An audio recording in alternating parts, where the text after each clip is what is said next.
Gaël mon fils, qu'est-ce qui vous vient à l'idée quand je vous dis Gaël mon fils? Moi je dirais spectacle, passion, émotion, imprévisible. Je pense que si vous mélangez tout ça, ça vous donne un cocktail qui représente bien Gaël mon fils parce que c'est ce qu'on vit avec lui depuis 20 ans. Du spectacle, combien de fois on s'est extasié à le voir nous sortir des coups complètement fous dont lui seul a le secret? Je dis bien lui seul, parce que si vous regardez quelques highlights de ses coups, j'ai vu personne d'autre faire ce qu'il fait, mais vraiment personne. De la passion, évidemment Gaël quand il joue il transpire la passion, on la ressent devant notre télé, sa manière de se battre, de lutter, et même si on peut être frustré parfois qu'il reste 2 mètres derrière sa ligne, c'est comme ça qu'il est à l'aise, c'est comme ça qu'il s'est construit et qu'il a atteint la 6e place mondiale. Des émotions, me dites pas que vous avez jamais vibré devant un match de mon fils parce que je vous croirais pas. Et ce qui est fou, c'est qu'on a des tonnes d'exemples. À Roland-Garros en 2023 contre Baez, en 2015 contre Cuevas où il est mené 2-7 à 1, double breaké dans le 4e, ça y est, c'est fini. Eh ben non, il remonte et il gagne. Double breaké comme contre Vukic, là à Monte-Carlo, c'est fini. Bah non, il remonte et il gagne. Et ces émotions avec mon fils, elles sont exceptionnelles à vivre, y a rien de plus beau. Et aussi de l'imprévisibilité. Bah oui, quand on démarre un match de Gaël, on sait jamais trop à quoi s'attendre. Il peut contre-performer comme il peut manger du top 10, et c'est peut-être aussi ça qu'on recherche à l'heure du Big 3 où tout était écrit d'avance, où chaque majeur avait déjà son vainqueur avant même que le tournoi commence. Et il y a une chose qu'on peut pas nier avec mon fils. À chaque match de la Monf, on peut pas affirmer à 100% que son adversaire gagnera. Bon, sauf contre Djokovic. Mais il y a ce truc avec Gaël où quelle que soit la situation, quelle que soit la difficulté, le tournoi qu'il joue, on sent qu'il y a toujours moyen d'aller chercher le match. C'est fou, c'est une sorte d'énergie en lui qui fait qu'à un moment, il peut prendre le dessus. En tout cas, on parle de tout ça, on parle de Gaël et de ses exploits juste après le jingle. La résistance folle du papy. Effectivement, on a le plaisir de voir que Gaël, il veut pas ranger les raquettes alors qu'il pourrait, il a 37 ans, il a une vie de famille, voyager c'est épuisant, il voit les jeunes qui arrivent en trombe, mais non, il continue et il nous régale. Et il faut dire que ce qu'il fait, c'est monstrueux, je vous énumère ses derniers gros résultats parce qu'on a tendance à oublier. Toronto 2023, il fait quart de finale contre Sinner où il perd en 3-7 après avoir battu Eubanks, Tsitsipas et Vukic. Derrière Cincinnati, 8ème de finale contre Djokovic après avoir battu Nori et Dominor. Victoire à Stockholm, il remporte son 12e titre en battant Fucsovic, Misolic, Manarino, Djere et Kotov. Demi-finale à Doha, il bat 22 ans de Sculp, Zhang et Humbert. 8ème de finale à Indian Wells en battant Purcell, Urkac et Nori. Donc on est sur une période méga solide pour mon fils et même si parfois on sent que c'est difficile physiquement, il lâche pas et il perd assez peu sur des scores secs donc il est dans le coup. Il impose à ses adversaires un combat physique et même à 37 ans il est endurant et il peut tenir 2-3 heures avec parfois des coups de mou mais il sait en remettre quand il faut. Et justement je vous parlais de passion en introduction, là on est en plein dedans et je vais vous partager quelques extraits d'un entraînement de mon fils à Montpellier avec Shevchenko, 55e mondial, une figure montante du tennis. Spectacle, passion, on est clairement là-dessus.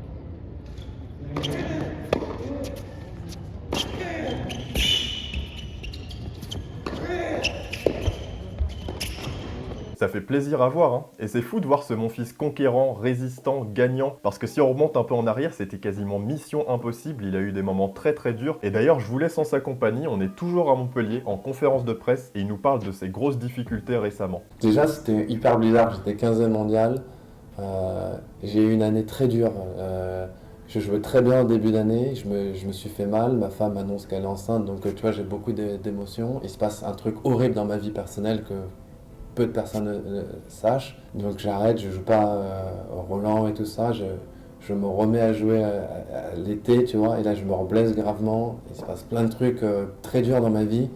Et là, tu vois, j'ai une première prise de conscience que, tu vois, déjà, ça va être long. Et c'est une vraie première fois de vraiment, tu vois, où je me suis assis et je me suis dit, peut-être c'est fini, quoi. Tu vois, je me suis dit, peut-être c'est fini, tu vois, je vais avoir ma fille. Ils me disent que mon pied, il est pété. J'ai 36 ans.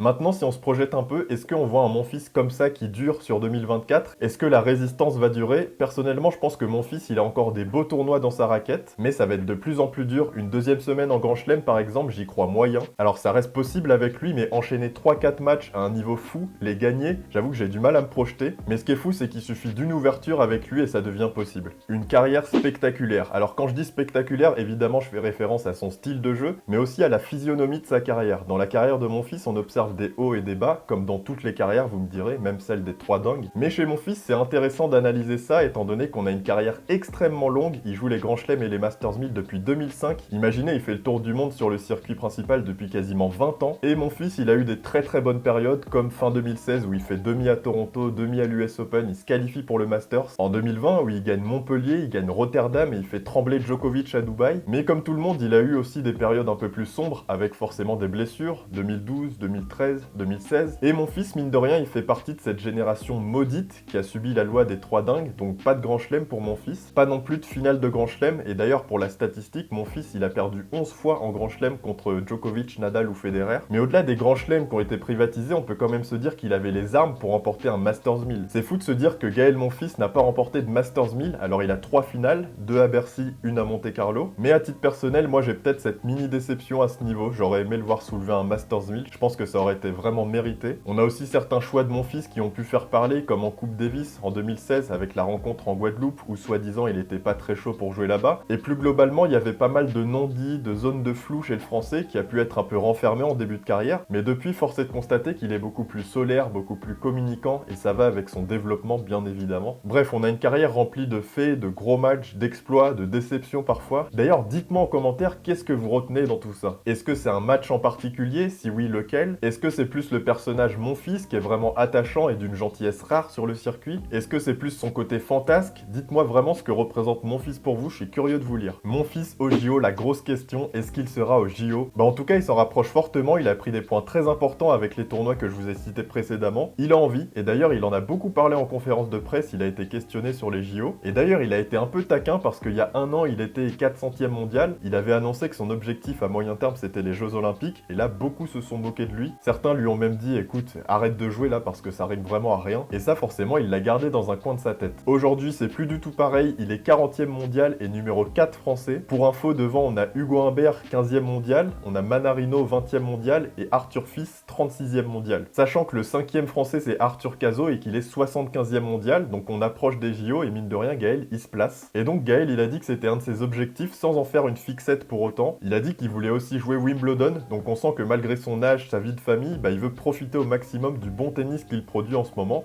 Et il a vraiment raison. Donc je pense vraiment qu'on aura mon fils au JO, de tout ce qu'on voit en ce moment, de tout ce qu'il nous montre, de la rigueur qu'il met dans son processus de récupération après chaque match, c'est impressionnant. Parce que ça, on a tendance à l'oublier. Mais quand t'as 20 ans, mettons que t'es Alcaraz par exemple, tu sors d'un gros 5-7 ou d'un gros 3-7, tu vas à la presse, tu t'étires, tu fais tes exos, c'est cool, t'es content, tu récupères vite, et le lendemain on y retourne, c'est génial. Mais t'es Gaël mon fils, tu vas sur tes 38 ans, t'es fracassé de partout. Imaginez la rigueur qu'il faut, la résilience, la détermination, le courage pour faire en sorte d'être opérationnel le lendemain. Et ça, Gaël, il le fait continuellement, et surtout depuis son retour où il doit vraiment être rigoureux pour pas risquer de se reblesser. Donc avec quelques beaux tournois, je pense qu'on aura Gaël au JO. Mon fils, une légende? Eh oui, je veux finir par vous poser cette question. Alors évidemment, quand je dis légende, je parle pas de légende dans l'histoire du tennis mondial parce que voilà, il y en a peu. Mais je me pose quand même la question suivante. Est-ce que mon fils est une légende du tennis français? Est-ce que quand on le met en perspective avec tous les champions qu'on a eu en France, les Noah, Forger, Lecomte, Grosjean, Pioline et même Tsonga et Gasquet,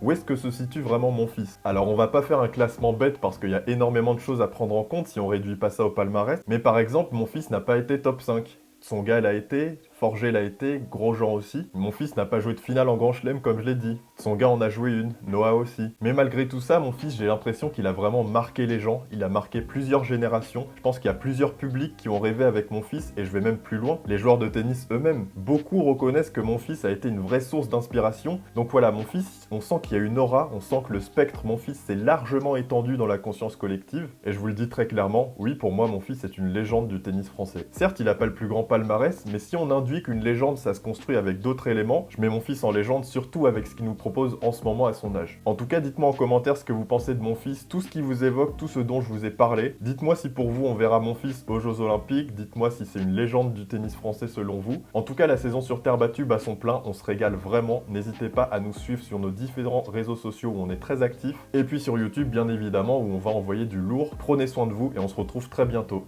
Ciao!